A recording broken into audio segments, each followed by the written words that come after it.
Good morning, I'm Joe Fryer. And I'm Savannah Sellers. Right now on Morning News Now, consequences of war, pressure growing on Russia to end the violence in Ukraine. This morning, the United Nations weighing whether to remove Russia from the Human Rights Council amid mounting evidence of war crimes. There's nothing less happening than major war crimes. Responsible nations have to come together to hold these perpetrators accountable. We have team coverage with the latest developments, including a new round of sanctions aimed at Russia's economy and President Vladimir Putin's family. History in the making. Senate lawmakers set to vote today on the confirmation of Judge Ketanji Brown Jackson, on track to become the first black woman on the Supreme Court. We'll break down what to expect. Masters plan. It's tea time for Tiger Woods, the golf great, back on the green in Augusta just 1 year after a devastating car crash. More on the excitement as the Masters tournament gets underway. And finally, heroic, a heartfelt thank you for a group of firefighters who saved an entire family as flames ripped through their home. The harrowing rescue and the emotional reunion. It's a really great story. You'll want to stick around to see. Definitely. As is Tiger Woods. Yeah, that's the one I'm keeping an eye on. I mean, unreal. Blown away. Unreal. Yeah. And just not easing back in. Like, let's just do the Masters. Yeah, and he's like, yeah, I'm here to win, yeah. Obviously. It's just amazing. All right, we'll get into that a little bit later. We begin, though, with the war in Ukraine, where there are louder calls by the country's leadership for more help from the West in the face of an expected Russian assault on the eastern part of Ukraine. NATO foreign ministers are meeting today in Brussels, and Ukraine's foreign minister will be there. They're expected to discuss additional military support as Ukraine's top diplomat urgently pleads for more weapons. On Wednesday, a Pentagon official said all Russian forces have now withdrawn from Kyiv's suburbs and surrounding towns. The atrocities discovered there could lead to Russia's suspension from the UN Human Rights Council. Members will vote on that this morning. This all comes after the U.S. and EU announced new sanctions against Russia. In a speech yesterday, President Biden outlined the measures, saying the U.S. and its allies are going to ratchet up the pain for Putin. First, the United States will impose full blocking sanctions on Sberbank, by far the largest financial institution in Russia, and Alfa Bank, its largest private bank. We're locking down any accounts, any funds that those banks hold in the United States. They'll not be able to touch any of their money. They'll not be able to do any business here. And second, I'm going to sign an executive order that's going to ban any new U.S. investment in Russia. We've got a team standing by to bring you the latest. In a few moments, you're going to hear from NBC News military analyst Colonel Jack Jacobs and our senior White House correspondent Kelly O'Donnell. But before that, let's head straight to the Kyiv suburb of Irpin, where we're joined by NBC News national correspondent Gabe Gutierrez. So, Gabe, Ukraine's President Zelensky didn't seem too impressed with this latest round of sanctions by the U.S., by the EU. So what is it he was hoping for, and what kind of support could we then see from NATO today? Hey there. Good morning, Joe. Well, as you mentioned, President Zelensky says he wants more weapons and tougher sanctions against Russia. Just listen to Ukraine's foreign minister speaking at NATO headquarters earlier today. My agenda is very simple. It has only 3 items on it. It's weapons, weapons, and weapons. We are confident that the best way to help Ukraine now is to provide it with all necessary to contain Putin and to defeat Russian army in Ukraine. I call on all allies to put aside their hesitations, their reluctance to provide Ukraine with everything it needs. Because as weird as it may sound, but today weapons serve the purpose of peace. The Ukrainian government says that the European Union has spent 35 times more on Russian energy since the start of this war than it has on weapons sent to Ukraine. Joe? So, Gabe, as we mentioned earlier, a defense official says that Russian forces have now totally pulled out of Kyiv suburbs and the northern town of Chernihiv. We saw the destruction left behind and those shocking images of atrocities in Bucha. There's a vote this morning to suspend Russia from the UN Human Rights Council. How significant is this vote? Is it more symbolic, or could it actually have deeper consequences?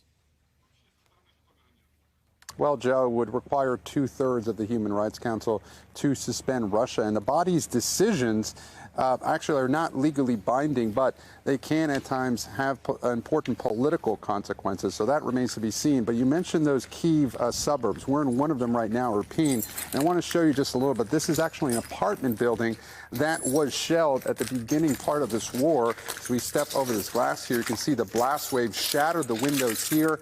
One of the apartments on the top floor, actually several of them, were destroyed by this shelling. Thankfully, most of the residents, if not all, had actually managed to evacuate this building just hours before the explosions. We spoke with one resident this morning who was returning here for the first time. He is very thankful he got out of here alive. Yeah, Joe? No kidding. That is a lot of destruction there, Gabe. While we have you, I do want to ask you one more thing about another part of the country. Yesterday, the Red Cross has evacuated more than 1,000 people who fled Mariupol on their own, moving them to a neighboring town. Today, Ukraine says 10 humanitarian corridors are open, but again, civilians are going to have to make their own way out. So what is the latest in that city and really the eastern part of the country where we know Russia is now focusing its attack? Yeah, Joe, and that is extremely significant. You mentioned there that residents will have to make their own way out. That is easier said than done. Even though these humanitarian buses are coming to this area, they still have to find a way to make it out. But the latest from Mariupol sounds very dire. Local officials say that more than 100,000 people in that city are still in urgent need of evacuation. The local mayor says that more than 5,000 people have been killed, including about 210 children, although those numbers are impossible to verify. But yes, as you said, Russian forces now appear to be focusing their efforts on the eastern part of the country. So residents from that area are being urged to evacuate immediately from the Donbass region, also from places like Kharkiv.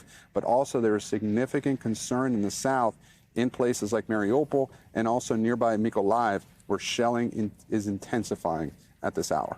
Joe? Gabe Gutierrez standing amid shattered glass and so much devastation at Irpin. Gabe, thank you so much. Now I want to dig into those new sanctions targeting Russia's top financial institutions and members of Vladimir Putin's inner circle, now even members of his family. Here's President Biden on the impact he believes sanctions are already having on Russia.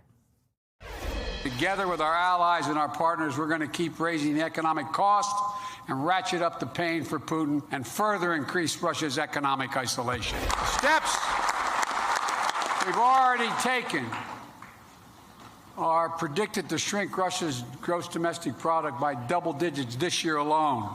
Just in 1 year, our sanctions are likely to wipe out the last 15 years of Russia's economic gains. Let's bring in NBC News senior White House correspondent Kelly O'Donnell. Kelly, good morning. Thanks for being with us. So walk us through these new sanctions. What do they add to what's already been in place? Good morning, Savannah. We have seen a series of sanctions over time, and part of what is new in this tranche of sanctions is that it gets personal. Included among those sanctioned are 2 of Vladimir Putin's daughters, and very little is known about his immediate family in general terms. But what U.S. officials know is that they believe that Vladimir Putin has been able to use family members to hide some of his wealth. So his adult daughters who live abroad are among those sanctioned. Also, looking at some of the close figures in his government. Some names we know, like the former president, Medvedev, he is among those, and some of the other top officials in government and their spouses. Also looking at some key financial institutions, looking at a ban of U.S. investment in the country, as if that hadn't already begun, because we've seen so many U.S. corporations pulling out, but making that a more formal thing. And so really looking at additional ways to constrict the financial capabilities of Russia. And the American approach to this, along with allies, has been to keep stepping it up, hoping to put more pressure not only on the Kremlin government, but on influential figures in Russia who may be able to have some influence on their government, but also to grind down the financial capabilities of the Russian society. And that's what you heard the president talking about with the shrinkage of the GDP. They think maybe 10 to 15% of the Russian economy could be directly affected by this. And Kelly, a piece of this puzzle, of course, when you talk about those people who are important within the country, important to President Putin, the oligarchs. I want to play some of what President Biden had to say about taking aim at them. Think about the incredible amounts of money these oligarchs have stolen. These yachts are millions and millions of dollars. Look, These oligarchs and their family members are not allowed to hold on to their wealth in Europe and the United States and keep these yachts worth hundreds of millions of dollars, their luxury vacation homes, while children in Ukraine are being killed, displaced from their homes every single day. So, Kelly, we've heard a lot about yachts. We've heard a lot about private jets. Tell us what the White House believes this effect will have and what we know about the individuals who are being targeted. Well, it has both a sort of optics effect and it has an actual value effect. When you look at the cost of some of these assets, it is a substantial value to those who own them, and so there should be an economic pain associated with it. But it also sends the message of the luxury of the elite lifestyle being attacked here as a penalty for what is happening. You heard the contrast in what the president was saying. We're seeing civilians who were simply living their lives up until February 24th when this war began, unprovoked, innocent people who have been killed, maimed, their lives destroyed by this, and wanting to exact a price on those who have been otherwise able to enjoy the luxuries of Russian society, the oligarchs who have benefited from the Kremlin aristocracy. And so it has a smaller, perhaps in the overall picture, effect, but it also has kind of a visual punch as well. And those are the people who have levers of power against Putin or with Putin in kind of the world in which he lives, and that they hope is another lever as well. Savannah? All right, Kelly O'Donnell, thank you so much. So what more should the United States do to stop the war in Ukraine and to hold Vladimir Putin responsible? NBC News Chief Foreign Affairs correspondent Andrea Mitchell put those questions to Secretary of State Antony Blinken in this exclusive interview.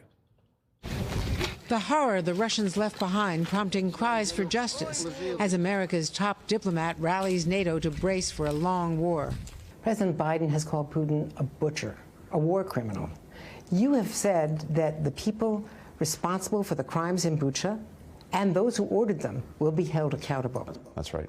How can that happen without Vladimir Putin standing trial? The wheels of accountability can move slowly, but they move. And someday, some way, somewhere, those who committed these crimes and those who ordered the crimes will be held accountable. President Biden got personal, sanctioning Putin's 2 adult daughters. Their family members are not allowed to hold on to their wealth in Europe and the United States, while children in Ukraine are being killed, displaced from their homes. There are images from Bucha. As you describe it, the atrocities. You have small children. What do you tell your children? What would you tell them? Well, thankfully, they're too small to actually see that, be able to digest it. But someday they will. But someday they will. You ask yourself, what if this was happening in my town, to my kids, to my family? I think it only reinforces our determination to bring this to an end as quickly as possible. But President Biden is not punishing other countries helping Putin by buying his oil. Why aren't we sanctioning China and India?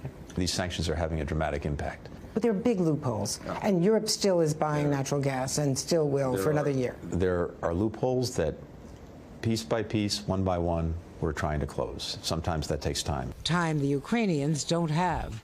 Andrea Mitchell, NBC News, Brussels. Let's bring in NBC News and MSNBC military analyst Colonel Jack Jacobs. Colonel, thanks for being with us this morning. So let's pick up right there with what Andrea was just asking. This next round of sanctions, the U.S. and Europe planning for Russia. There is this cutout sort of still going on with Russian oil being sold in various places. Do these sanctions right now go far enough to really punish Russia for specifically these war crimes, for what we've seen happening around the capital of Kyiv? Do you think the West is holding out on banning Russian energy in case Putin escalates this conflict even further? Is that like another carrot that we have, or what do you think is happening with that? Yeah, I think that's probably the calculus. The whole idea of sanctions was brought up at the very beginning of the war, and some were arguing, and quite persuasively, that we needed to put sanctions on Russia, put them all on Russia, and everybody we could find in Russia, and do it right away. But there were 2 arguments against it. One was that if they didn't work, what's plan B? And the second argument came from our allies, who are still reluctant to disengage from supporting Russia through the purchase of its energy. Even now, Europeans are still, as you heard, paying 3 times more for Russian energy than they're contributing to Ukrainian weapons. Unless that changes, the Ukrainians, particularly now with the war on the ground changing dramatically, the Ukrainians will be, it'll be extremely difficult for them to defend themselves. Now, Colonel, we heard in our colleague Gabe Gutierrez's report, he played some sound from the Ukrainian foreign affairs minister who said, weapons, weapons, weapons. That's what we need. We did get some news out of Congress last night when they unanimously passed legislation to revive what's called the Lend-Lease program that was used during World War II. It's intended to expedite the delivery of military equipment to Ukraine. Do you think that equipment, do you think this step helps to adequately prepare Ukraine to face off against what we might see, what we're expecting to see in the east of the country soon? Well, it makes it administratively easier to get the weapons, to pay for the weapons and get them Ukraine. But we need to make a much better effort to get large volumes of the most important defensive weapons Ukraine needs. That is anti-tank weapons and ground-to-air anti-aircraft weapons, as well as ammunition, small arms, and so on. And the reason for this is that the Russians are going to renew their attack in the east. And the attack will be led by artillery bombardments and then tanks. And unless the Ukrainians can defeat the tanks down in the east and in the south, they're going to have a difficult time defending themselves. We need to make a much better effort to get large volumes of these weapons to the Ukrainian army in the east. And, Colonel, it's actually expected to get bad enough in the east, in fact, that yesterday Ukraine's deputy prime minister told citizens living there to leave as soon as possible. When do you think we might see this begin, and what are you most concerned about this sort of lingering Russian offensive in the east? Well, we have all of us in the West have a very good view of what's happening through satellites. And as the Russian forces go into assembly areas and then mass in these assembly areas preparatory to conducting an attack, we will be able to see it and transmit that to the Ukrainians. A large volume of the intelligence the Ukrainians are getting obviously is coming from the West, particularly the United States and Great Britain. So the Russians will telegraph their intention to attack just by their massing. And at that time, the Ukrainians need to start pounding the Russians in their assembly areas with artillery. Unfortunately, the Ukrainians have insufficient amounts of artillery, and that's one of the things we're trying to get to the Ukrainians through the Lend-Lease program. Savannah. All right, Colonel Jack Jacobs, as always, thanks for your expertise this morning. You're welcome. The next Supreme Court justice could be confirmed by this afternoon. Late last night, Senate Majority Leader Chuck Schumer announced that the Senate has reached an agreement to hold a confirmation vote for Judge Ketanji Brown Jackson this afternoon. The vote to end debate on the nomination is set for 11:45 a.m. Eastern, followed by the final confirmation vote around 1:45 p.m. Once confirmed, Judge Jackson would become the first black woman to sit on the nation's highest court. It will be a joyous day. Joyous for the Senate, joyous for the Supreme Court, joyous for America. While we still have a long way to go, America tomorrow will take a giant step to becoming a more perfect nation. The Senate is expected to confirm Judge Jackson's nomination. 3 Republican senators, Susan Collins, Mitt Romney, and Lisa Murkowski, have already announced they will vote for Jackson's nomination, ensuring a bipartisan vote. NBC News Capitol Hill correspondent Leanne Caldwell joins us now with the latest on this. So, Leanne, what can we expect today, and are there any senators you're still keeping an eye on? Good morning, Joe. There actually aren't any senators we're still keeping an eye on because there was a vote earlier this week to discharge Judge Jackson's nomination out of the committee process. And so all the senators had to vote on that. And so that is when we found out that Senator Lisa Murkowski, Senator Mitt Romney, 2 more Republicans were going to vote for her. So everyone is already on the record. Of course, people could shift their votes, but that's not really expected. So this is going to be a bipartisan nomination. 3 Republicans will join all Democrats. And Judge Jackson will be confirmed in what is considered a very historic nomination, Joe. Yeah, Leanne. And then what happens after that? How soon could it be before she does take her seat on the Supreme Court? Well, the person she's replacing, Justice Breyer, has indicated that he's going to finish out the Supreme Court's term, which usually ends in June or July. And so she won't start until the Supreme Court starts again in the fall. So Judge Jackson the hard work is behind her now. Now she going to have a little bit of a honeymoon period, enjoy her time as upcoming Supreme Court justice. And also, this will be the first time not only that a Black woman will sit on the court, but this will also be the first time that the court in its entire history will be a majority of women, Joe.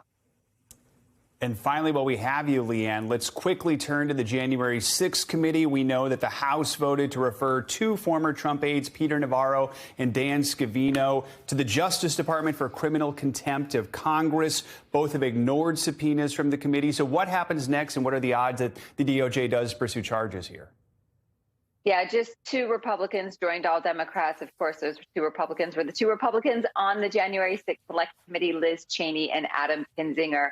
And so Scavino and Navarro's referrals go to the Justice Department, like you said, joins Steve Bannon's and Mark Meadows as well. And they're going to have to wait, see what the Justice Department does with it. The Justice Department is going to examine the case. They have indicted Steve Bannon. They have not yet acted on Mark Meadows. And so the Justice Department process is relatively slow. Members of Congress are pressuring the Justice Department to act, or else these contempt referrals don't mean a lot. But there's a really interesting point here, too. Because they referred to the Justice Department for contempt, it does not compel them to comply with the January 6th Select Committee and their information requests.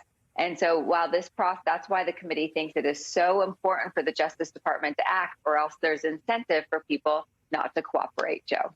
All right. Leanne Caldwell. Leanne, thanks so much.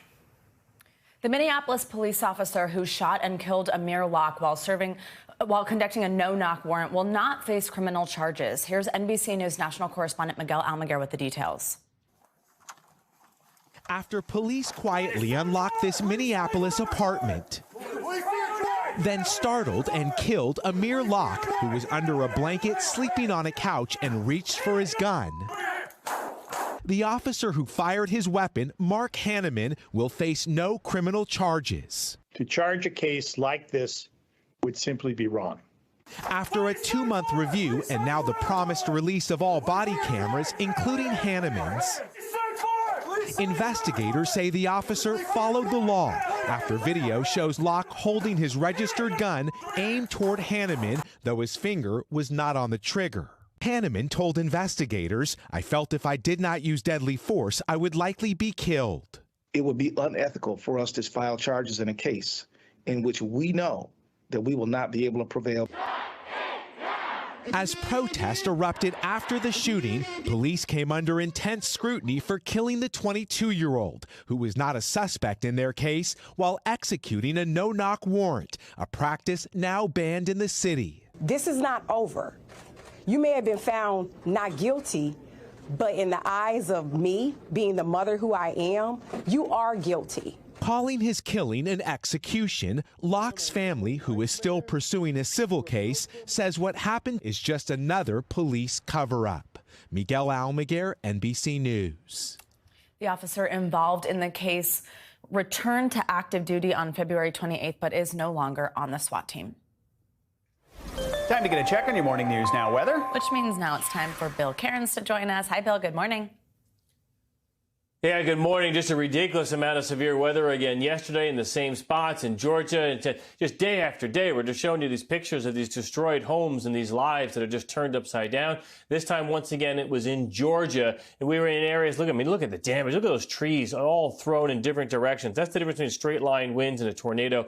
Tornadoes just throw things in all different directions. Straight line winds, all those trees would lay the same way. And you could see all just the roof damage, the shingle damage there. This was all in Georgia, and a lot of the areas that were hit were Bryan, Twiggs, Dooley counties. The city of Macon did have some significant damage, too. And Georgia Governor Brian Kemp did declare a state of emergency yesterday in Georgia for obvious reasons. So let's recap. I mean, this has been an unbelievable start to the tornado season. We've had 3 outbreaks in 3 weeks. So this is going back to the middle of March outbreak. This was March 21st, 22nd, and 23rd, 113 tornadoes. Then last week, we had 92 tornado reports. Notice Louisiana targeted, Mississippi, Alabama, the panhandle of Florida. And then this outbreak that we're just finishing was 62 tornado reports. And it was mostly in areas of Mississippi, especially Georgia and South Carolina. So when we add all of these up, I mean, look at the swath of the outbreaks, the 3 of them in the last 3 weeks, 267 tornado reports. Mississippi hit the hardest, and Texas right behind, then Alabama and Georgia.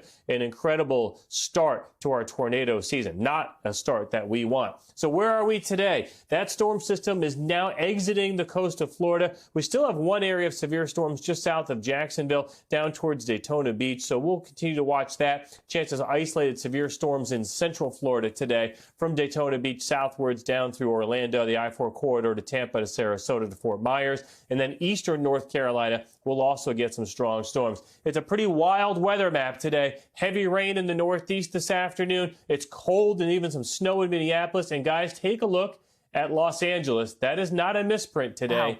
97 degrees, a record high easily. Wow, my goodness. All right, thank you, Bill. Appreciate Thanks, it. Bill. Coming up on Morning News Now, back on the links and, quote, ready to win. Yeah, golf legend Tiger Woods teeing off today at the Masters in his first big tournament since a devastating car crash last year. We'll take you to Augusta for all the excitement.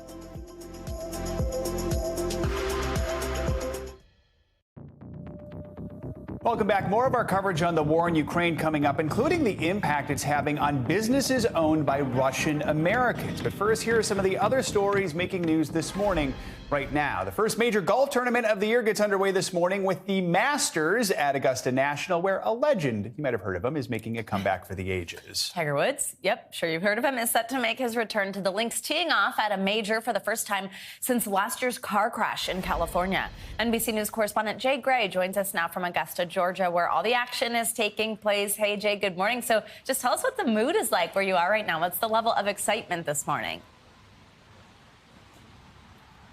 Good morning, Savannah and Joe. Well, here outside of Augusta National, there is excitement, and it's been building throughout the week.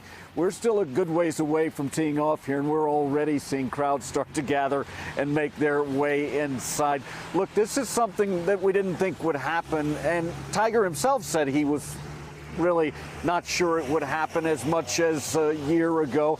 He's made his way back. You're looking down Magnolia Lane here at the famed Augusta National Golf Course, and he's trying to win his 6th major here. I mean, his 6th Masters here, his 19th major, and it's a long shot. Vegas putting the odds at 50-1, but he's here and says that he is ready to compete, something that a lot of people, even his doctors, thought might not be possible after that crash. Jay, you mentioned the Vegas odds there. I think Tiger has different odds on his mind, doesn't he? I mean, what's he saying about all this and his expectations after all this? Joe, he says that he wouldn't play if he didn't think he could win. And that's kind of the mentality, right, that made him able to come back, made him a champion, made him one of the greatest golfers of all time, and gave him the ability to work his way through what he has described as a grueling process to get back here. 3 months, he says, in a hospital bed, then moving to a wheelchair and crutches, several surgeries to insert pins, plates, and rods in that right leg. He's practiced a lot, but as late as 3.5 months ago, during an exhibition tournament with his son, he said he was in no position to play on the PGA Tour, and now he is back. And yeah, Joe, as you said, he expects to do really well here. Yeah, absolutely. I mean, you mentioned this grueling recovery process. I mean, just put in context how incredible it is that he is able to do this and what it really means for the game of golf for this whole weekend, the interest it brings to this weekend. What does it mean just for the game of golf in general? Well, I think it's such a boost for the game of golf. You know, the doctors at one point considered amputation. That's how serious this injury was. So thinking about playing wasn't a big deal. It was thinking about walking for Tiger Woods in the beginning. For golf, I guess you can measure it like this. The aftermarket sales for tickets are up 20% and have built throughout the week since Tiger first came to practice and then decided to play. A one-day batch just to get inside Augusta National for one day here is selling at more than $1,500, and that price is growing. Now, Joe, Savannah, I know that's just pocket change for you guys. So after the show, hop on the jet, get down here and we'll take a look at. Yeah, maybe on the way we'll buy a seat on one of those rockets and then head over there. Yeah. The private jet is the challenge with getting down there. I mean, we just can't get one on such short notice. All right. That's why we'll use a spaceship. That's right. We can afford that $250,000 seat. Jay, thank you so much. Great to see you. Have fun. All right, time to get a check on what's making news around the world this morning. Janice Mackey-Freyer joins us from Beijing. Hey, Janice, good morning. Hey, good morning, guys. Eastern Australia is getting pummeled with torrential downpours, with Sydney getting a month's worth of rain overnight. Now, some areas have had to be evacuated. Authorities are warning that other people may need to leave their homes as water is rushing through streets and roads, taking down power lines and trees. All of that debris making floodwater more dangerous. Towns all along the coast have been told to be on alert for heavy rain for at least the next 24 hours. A Turkish court has ruled that the trial in absentia of 26 suspects accused in the murder of journalist Jamal Khashoggi can be transferred to Saudi Arabia, a move that many people say will effectively end the case. Khashoggi was murdered at the Saudi consulate in 2018 with allegations stretching to the highest levels of power in the kingdom, allegations that have been denied. Human rights groups are protesting the court's decision, and Khashoggi's fiancée is saying she will appeal. And finally, the shirt worn by soccer legend Diego Maradona during the 1986 World Cup qualifying match against England, the Hand of God match, the Goal of the Century match. Well, that shirt is up for auction. Until now, the iconic blue jersey has been in a museum. It actually belongs to English midfielder Steve Hodge, who swapped shirts with Maradona after Argentina won that match back in '86. Good foresight, Steve. Sotheby's figures that the shirt is going to fetch more than £4 million at auction. That's $5.2 million. Add it to the list of things and we're suddenly gonna buy. those Masters tickets sound affordable. So there you go. All right. Thank you, Janice. Janice, thanks. Coming up, a long way from home. Dozens of young refugees rescued from Afghanistan now resettling in the U.S. I'll take you to one school that's working to help them adjust to their new lives. And war and hate. More on the impacts of the war in Ukraine as Russian-owned businesses here in America face vandalism and violent threats. That's next at Morning News Now.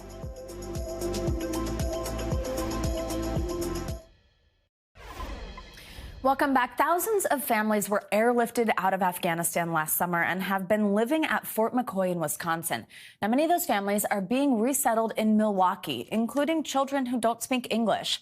That's where the International Newcomer Center comes in. It's a first stop for refugee children from all over the world. It's a unique program, and I got a look inside at the crash course in American culture. Do you like coming to school here? Yeah? Number 2 is you. Mersal, come on up. Mersal fled Afghanistan with her family last September after the fall of Kabul. How long have you been going to school here? 25. 25 days. 25 days, that's it. You know all your letters. Now, she and her brothers are some of the newest students at the International Newcomer Center, a first stop for refugee children in Milwaukee. This is a happy place? Yes. Yes? This school year, we have students from Afghanistan, 2 students who are native to Myanmar. We have a student from Senegal. We have 1 family from Malawi. We have quite a few families from Tanzania and Zambia, whose families were from the Democratic Republic of Congo. MIT, MET, BIT, BET. The program's for kids in 4th through 8th grade. It started about a decade ago when an influx of refugees from Myanmar arrived.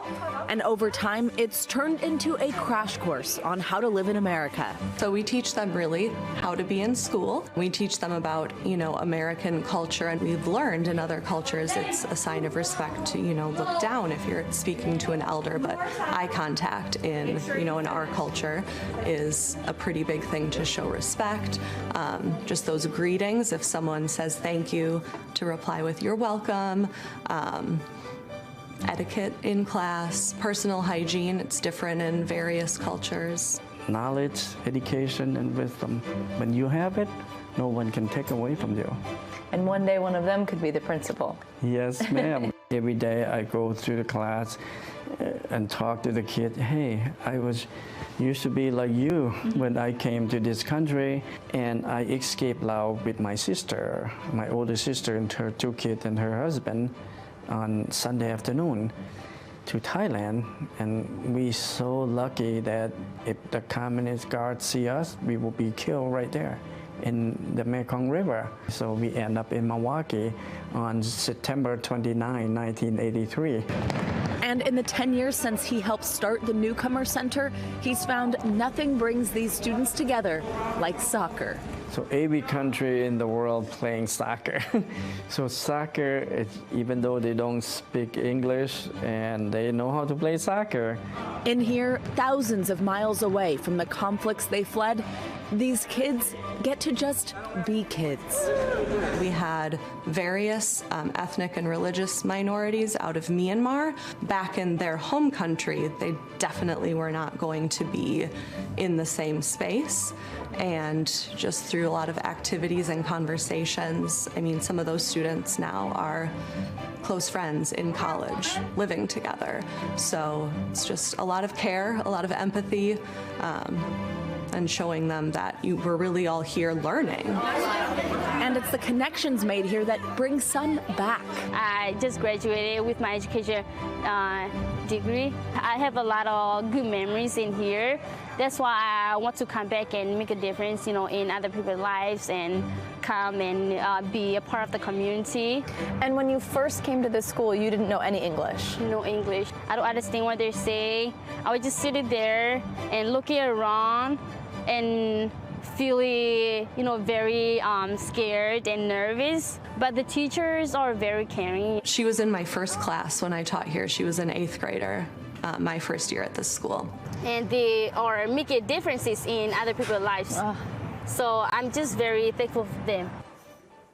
So you heard Mursal there, and her brothers who fled Kabul have only been there for a little bit less than a month.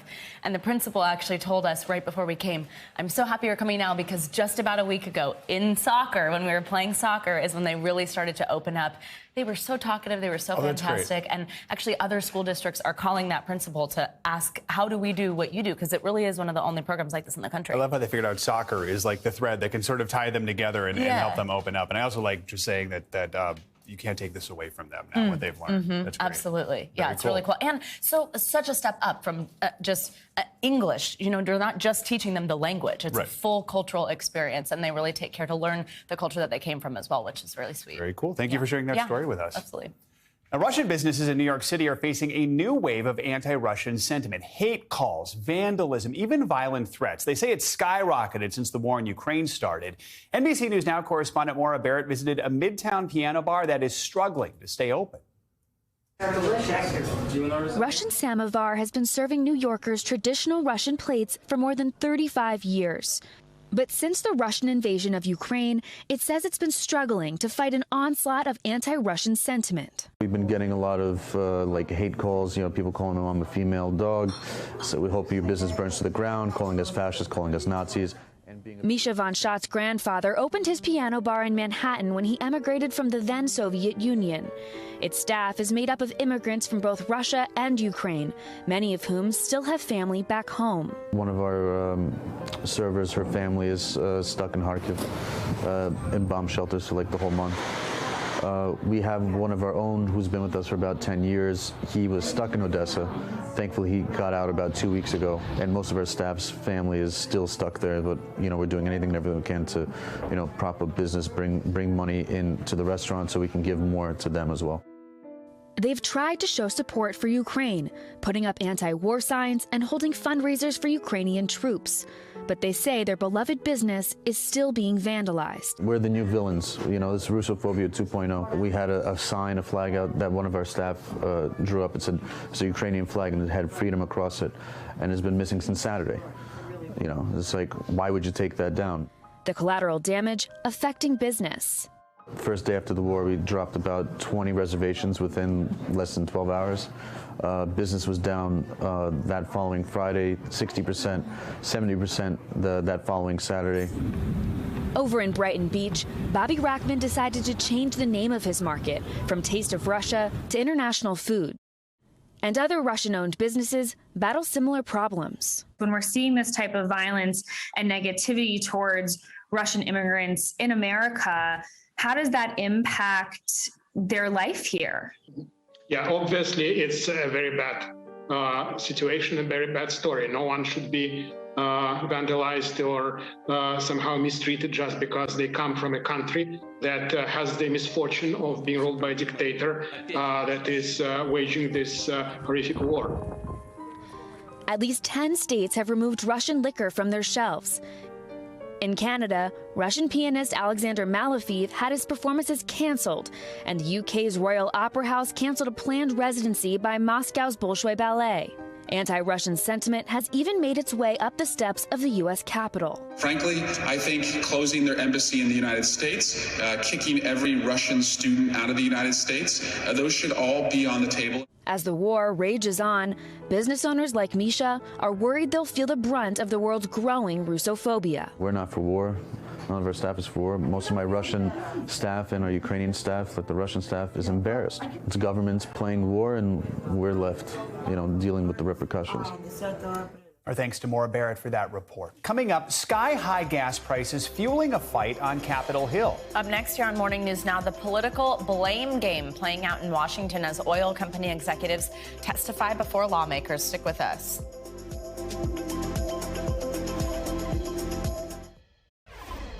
Welcome back. A hearing on Capitol Hill on those skyrocketing gas prices quickly turned into a political blame game as lawmakers gave oil company executives an earful. They then turned their attention to the Biden administration's energy policies. NBC News correspondent Tom Costello is in Washington with more on that back and forth. It is one of the clearest examples of the higher costs we've seen on just about everything for several months now, feeding that record inflation. And while individual oil companies don't set the cost for a gallon of gas, that did not stop lawmakers from slamming the industry in a hearing that quickly devolved into a political blame game. With a product that's helped to fuel decades-high inflation, the oil industry facing political backlash over the pain so many are feeling at the pump. Executives from 6 of the largest companies in the virtual hot seat at a congressional hearing Wednesday, where Democrats accuse the companies of price gouging. At a time of record profits, Big Oil is refusing to increase production to provide the American people some much-needed relief at the gas pump. Yes or no? Do higher oil prices mean higher dividends for your shareholders? Yes. But the CEOs say the cost of oil is set globally.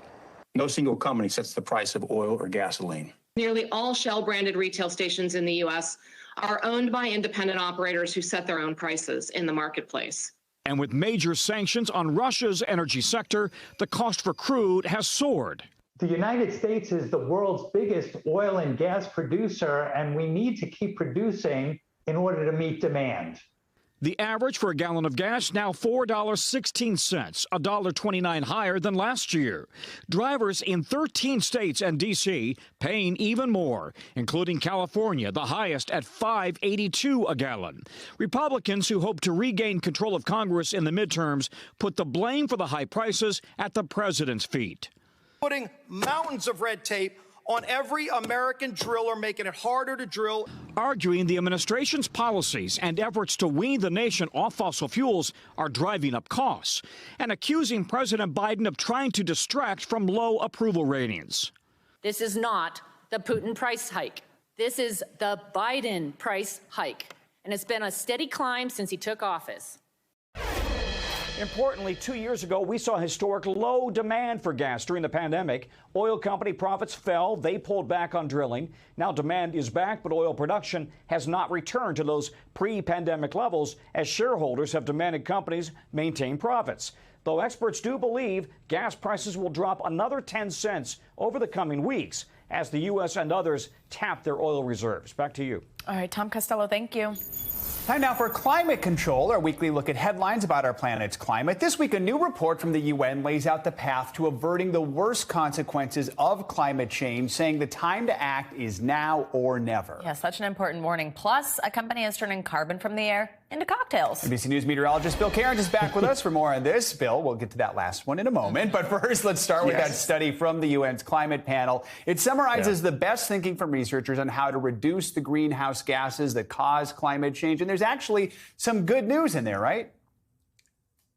Yeah, barely. I mean, if you saw the headlines this week, it was a pretty dire report and so many negatives because we're still emitting more and more every single year. So we haven't even stopped the curve yet. So if you dig into the numbers, though, there was a couple positives that they said. And the one positive was the cost of renewable energies continue to plummet. And this is important. We live in a capitalistic society. We need the renewables to be cheaper than the fossil fuels, and then more people will use them. It's a simple equation. So what they were saying was that solar is now 85% cheaper than it was just back in 2010. Wind is now 55% cheaper back to 2010. And a very important thing for anyone looking for new vehicles, the price of the car batteries are also getting lower. And so, building new wind and solar is the most impactful and the cheapest way, the IPCC report said, to keeping that, we're still trying to at least theoretically below that 1.5 degrees Celsius barrier. They said that this is the best way to do it. It's almost too late for the 1.5. Soon we're probably going to start talking, unfortunately, about just keeping below 2 degrees Celsius. Yeah, and now, so what we've just been talking about is how much carbon we're emitting. But at some point, we're also going to need to then remove carbon from the atmosphere. It seems that technology is still in its infancy, but it is drawing some serious investment. Can you tell us about that? Yeah, so let's play our game. So this is a simple question-asking game for the two of you, all right? Okay. So the largest carbon capture plant right now is in Iceland. How many people do you think that's equivalent to that they remove every year? Just a wild number, a guess of the number of people. This is the largest one we have. I don't know. I don't know where to start, Bill. Don't make us look bad. What? All right, I'll let you know. It's only 600 people. Okay. That's how minimal it is right now. Wow. So the biggest one is only the equivalent of 600 people's emissions for 1 year. So that shows you how far we have to go. So we got to start somewhere, and we need to ramp up huge. So this is Climeworks. They have raised the money for a $650 million plant. So they're the ones that run the biggest one, which only captures 4,000 tons. They're hoping to go up to 40,000 tons. So they're looking to go times 10. So, yes, it would still only be 6,000 people emissions, but at least it's better than nothing. And, $650 million just shows you how much money it takes for this technology. And this is a big reason why carbon capture up to this point has kind of been a failure. Yeah. Wow. All right. So capturing carbon is one thing, but someone has figured out how to turn that carbon into a martini. Tell us about that. Yeah, I think we solved climate change through eating oysters a couple of weeks ago. Yeah. So yes, now we're going to be drinking martinis. So this is Air Company. They're actually located in Brooklyn, of all places, and they have found a way to transform CO2 into impurity-free alcohol. And they make first-of-their-kind consumer goods. And the one of them that you're seeing there is Air Vodka, they're calling it. Also, during the pandemic, they went and started making Air hand sanitizer and Air perfumes. And they want to make CO2 in the future into fuel. That's one of their company's goals. And it's not just like this little niche thing. Time magazine said that just gave them the award for one of the 100 best inventions in 2020. And NASA has given this company a grant because they have a way of converting CO2 into sugar. And NASA is interested in that because of the possibility of using that technology on a flight to Mars. So, a company to watch. I know. I think I'm actually going to be heading there to do a story on them potentially and seeing the Brooklyn factory. Do you get to have the martinis then? I think I have to, right? I think that's part of the job. Martinis after. Test it against, Grey Goose, make sure it adds up. Yeah. Thank you, Bill. Appreciate Thanks, Bill. it. Cheers. All right, and coming up, an emotional reunion between a family of 4 and the firefighters whose quick actions saved their lives. Up next, more on the harrowing rescue and the heartfelt thank you. This is Morning News Now.